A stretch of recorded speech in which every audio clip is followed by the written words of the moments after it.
今日はですね、こちらの EOS R6 に RF の 1435F4LISUSM で秋葉原ですね、こちらの方でですね写真を撮っていこうと思います。で1435なんですけども、ちょっと広角から標準域近くまでですね撮れる写真にはなるんですが、基本は 35mm 付近でですね写真を撮っていこうかなというところですね。こちらで撮っていきながらですね、ですね、秋葉原の街並みを、今夕方なんで少しずつ日が落ちてきているんですけども、そういったところをですね撮っていこうかなと思っておりました。そうですね、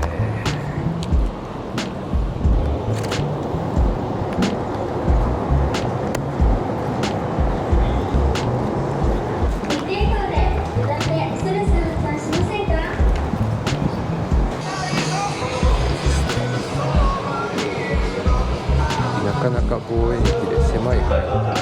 難しいから。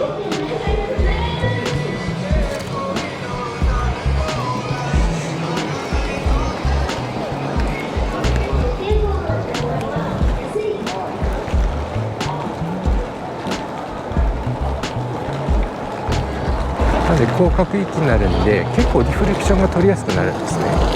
ただあんまり広すぎてもですね、あまりいろいろな要素が入りすぎてしまって分かりづらくなってしまうんですけれども、こういった形ですね。ボディが R6 なんで暗いこういった場所でもですね写真がちゃんと撮れるっていう利点がありますので、そこをちょっと活かしながらですね、こういった明かり、ちょっと黄色みがかっている明かりなんですけども、そこでですね写真を撮るとちょっとアンダー気味ですね。アンダー気味で写真を撮ってみます。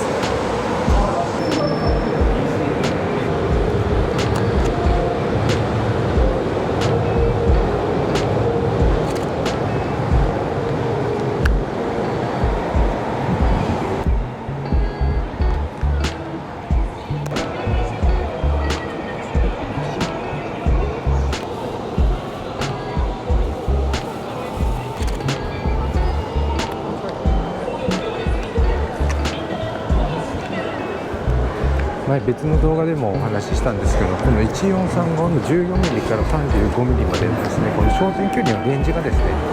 僕がスナップを撮る上で非常にですね使いやすい焦点距離になってまして、基本的には 35mm ゲラを使って、でその後ですねかがんで見上げるような角度でですね広角域の 14mm、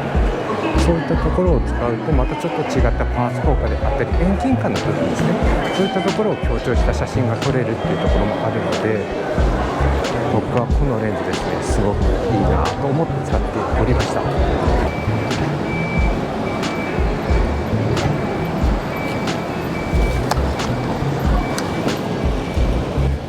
これが 14mm の描写になります。こちらですね、アンダー目にとって ISO200 で撮っているので、これをですね現像で明るさを足すことによってノイズ感の少ない描写に変わるっていうですね R6 独自の R6 特有のですねこの撮り方っていうのがありますので、そこをですねちょっと見ていただきたいなというところがあります。基本的にシャッタースピードは250分の1ですね。で F 値は4の開放値ですね。このレンズのマックスの明るさ F4 でですね撮ってまいります。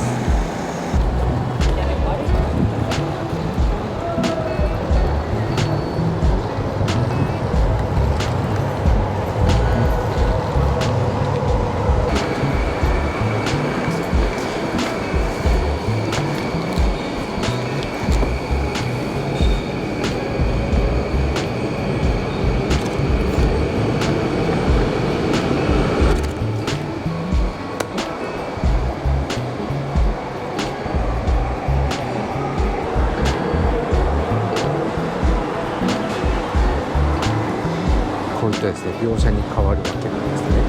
で下の部分を取るときにですね何かしらのアクセントがあった方がいいですね。例えばこういったマンホールの下で水平垂直を合わせて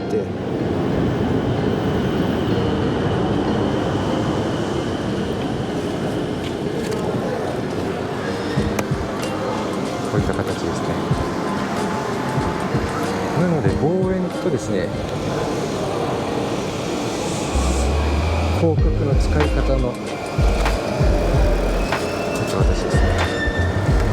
重要性っていうのがですねここに出てくるわけなんですね。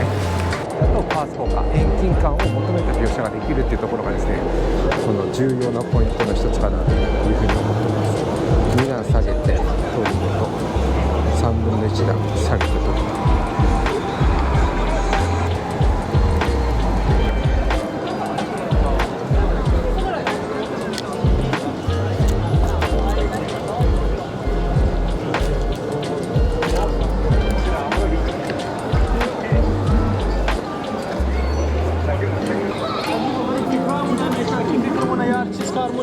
今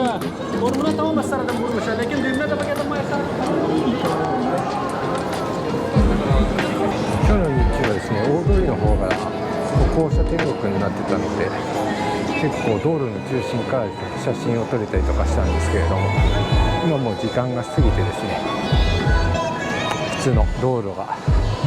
開放されているというか普通に車が通っている感じですね。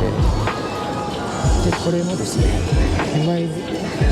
白いものを置いてですね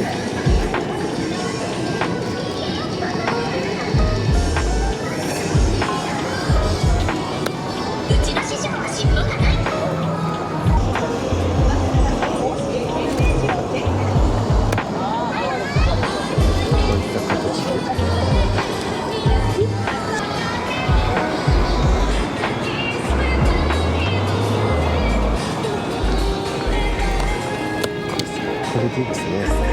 上斜め半分を切り取って例えば人がいない状態の写真と人がこう歩き出したところ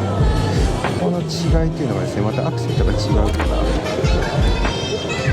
ういった形で人がいるものといないものやっぱりあった方がですね違いはあるかなと動きがあるんですよね。で僕の場合はこういった隙間狙いなんですね。フレーミングを求めて 35mm でフレーミングして撮ると、こうすることでですね中視効果が得られるので僕はこういう撮り方がすごく好きでですね撮っております。